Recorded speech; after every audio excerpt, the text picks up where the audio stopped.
हरिद्वार से लेकर गंगा तक बहुत पानी बह चुका है गंगा नदी में। और कल अखिलेश यादव के एक ट्वीट के बाद पूरे उत्तर प्रदेश में क्या पूरे देश में एक चर्चा होने लगी।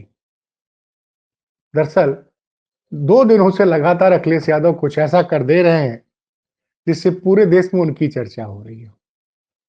कल मकर संक्रांति का दिन था, सबको पता है। अचानक से रात को एक फोटो आती है, तो उसमें पता हो चलता है कि अखिलेश यादव हरिद्वार में गंगा स्नान कर रहे थे। ये फोटो आई, ये और आज ट्वीट हो गई। ट्वीट होने के बाद अब जानते ही चर्चा होने लग गई। और मकर संक्रांति के दिन गंगा स्नान किया, ये तो कल की बात थी। अब आज सुबह उन्होंने जो किया, वो मीडिया से बहुत अच्छा संवाद करते हैं। मीडिया उनसे सवाल पूछती है, वो जवाब देते हैं। आपने कभी देखा है क्या कि योगी से कोई पत्रकार सवाल पूछ सकता है? आप उनकी बात मत कीजिएगा, जो स्टेज बना के कार्यक्रम होते हैं और संभवतः योगी की टीम पहले बता देती कि एंकर को क्या-क्या सवाल पूछना है, वही सवाल पूछे जाते हैं। और मोदी जी का भी वही हाल है। एंकर वही सवाल पूछेगा जो उनकी टीम बताएगी। प्रेस कॉन्फ्रेंस में वो सीधे बात नहीं करते हैं। तो हरिद्वार में थे आज। जो आज उन्होंने बोला है, वो पहले सुनिए। पहले सुनिए क्या बोला है उन्होंने मकर संक्रांति के लिए और मां गंगा के लिए। 2 बयान उनके बड़े आज वायरल हुए हैं। पहला बयान सुनिए। आज हम सब लोग परिवार के सदस्य हरिद्वार में जो भारतीय परंपरा और हिंदू परंपरा के तहत अनुष्ठान होते हैं, पिंडदान, उसी पूजा के लिए हम लोग यहाँ पर आए हैं। माँ गंगा के किनारे हम लोगों ने पूजा की है और ये अनुष्ठान मोक्ष के लिए और आत्मा की शांति के लिए यहाँ के पंडित जी के माध्यम से हम लोगों ने कार्य कराया है। चाचा हमारे बीच नहीं रहे, इसलिए हमें परिवार के सदस्यों के साथ जो अनुष्ठान करने आना पड़ता है वो हम लोग करने आए हैं। ये सुना आपने, बहुत अच्छे साफ शब्दों में बताया, मकर संक्रांति के बारे में बताया, महाकुंभ के बारे में बताया और बोला कि गंगोत्री से लेकर गंगा सागर तक मकर संक्रांति के दिन अगर आप स्नान करते हैं तो एक ही जैसा पुण्य मिलता है। महाकुंभ के बारे में भी बहुत बढ़िया बोला। महाकुंभ में बहुत सारे साधु सन्यासी ऐसे आते हैं जिनसे जनता सामान्य रूप से नहीं मिल पाती है, इसलिए जनता वहां जाती है और संगम में स्नान करती है और जो साधु संत है उन जो जिनसे वैसे मुलाकात नहीं होती उनका वहां दर्शन करती है, उनसे बातें सुनती है। मेरा सवाल कुछ दूसरा है। ये तस्वीर भी देखिए जो महाकुंभ पे माफ कीजिएगा हरिद्वार में स्नान करने के बाद उनकी फोटो कल उन्होंने डाली थी, जो दिन भर आज चर्चा का विषय रही है। कुछ लोग उनके शरीर की चर्चा कर रहे हैं कि शरीर तो बड़ा गजब बना हुआ है। मैं बता दूं, अखिलेश यादव नॉनवेज नहीं खाते, शिव भगवान शिव के बहुत बड़े भक्त हैं। एक पत्रकार ने पूछा कि आप ये शरीर कैसे, मतलब ये बहुत अच्छा शरीर है आपका, क्या बॉडी बिल्डिंग करते हैं क्या? तो उन्होंने बोला नहीं, मैं पिछले 1 महीने से मद्दल घुमा रहा हूं, जो हनुमान जी की गदा टाइप की चीज होती है उसको घुमा रहा हूं, उसका रियाज कर रहा हूं। देखिए, जब से पूरी अब मेरे मतलब सवाल जो मीडिया को पूछना चाहिए वो नहीं पूछ रही है, इसलिए मैं पूछ रहा हूं। सनातन की बातें कौन करता है? सबसे ज्यादा कौन करता है?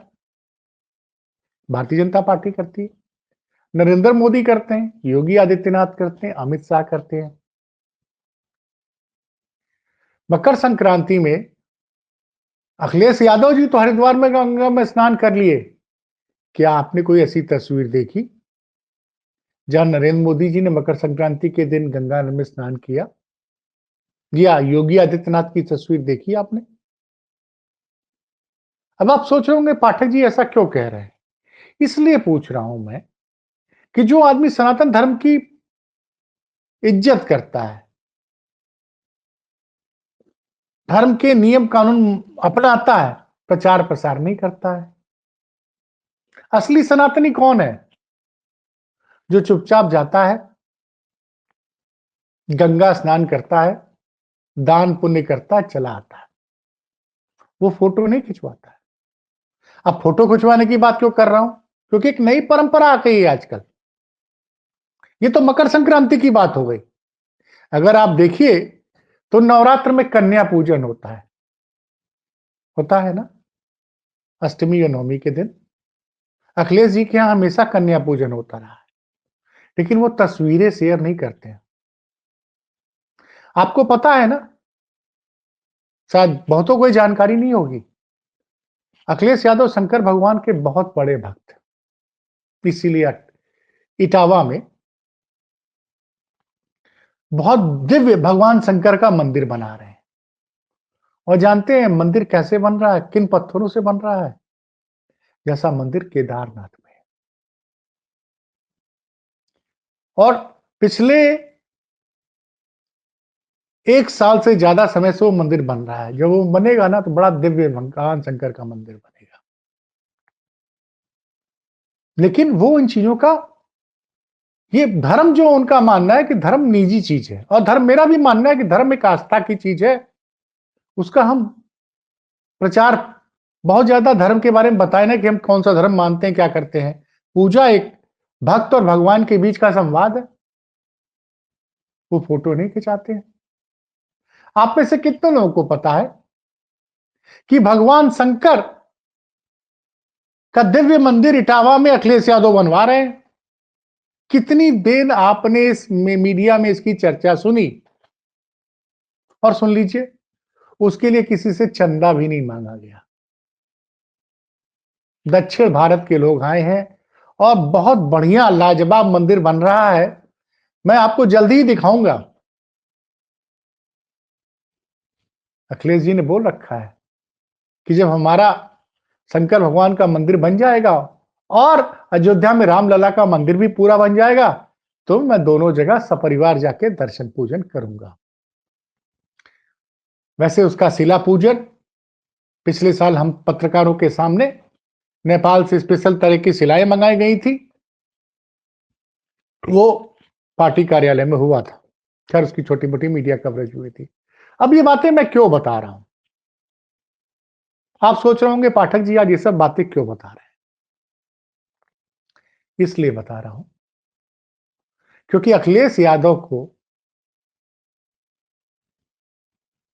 बीजेपी की आईटी सेल तमाम तरह के शब्दों से नवाजती है। आप सोचिए, मुलायम सिंह यादव, अब मैं आता हूं मुद्दे पे। कुंभ में समाजवादी पार्टी ने समाजवादी चिंतन शिविर लगाया है, और ये पहली बार नहीं हुआ है। ये जनेश्वर मिश्रा के जमाने से हर कुंभ में और अर्ध कुंभ में समाजवादी पार्टी का चिंतन शिविर वहां लगता था। बढ़िया सा चिंतन शिविर। वहां भक्तों के लिए दिन भर भंडारे की व्यवस्था रहती है, और समाजवादी पार्टी के कार्यकर्ता स्वयंसेवक बन के महाकुंभ में आने वाले तीर्थार्थियों की, जो श्रद्धालु आते हैं, उनकी सेवा करते हैं, उनको भोजन उपलब्ध कराते हैं, उनके सोने, जहां तक संभव हो उनकी हर तरह की मदद करते हैं। और इसका प्रचार प्रसार नहीं होता है। इस बार क्या हुआ, वहां समाजवादी चिंतन शिविर में कुछ लोगों ने मुलायम सिंह जी की वहां पे मूर्ति लगवा दी। अब इस पे भाजपा की आईटी सेल उनको ट्रोल कर रहे हैं।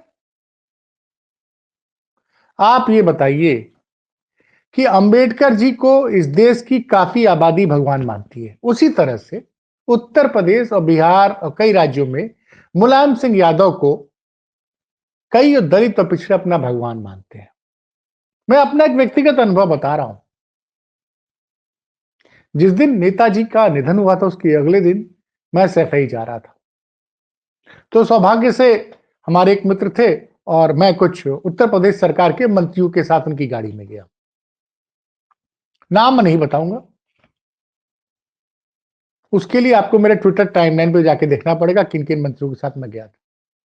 वो दोनों पिछड़ी जाति के नेता थे। उन लोगों ने कहा, भाजपा में थे, फिलहाल आजकल है भाजपा मंत्री भी हैं। वो कह रहे पिछड़ों को और दलितों को पहचान उत्तर प्रदेश में नेताजी की वजह से हुई, चरण सिंह जी की वजह से हुई।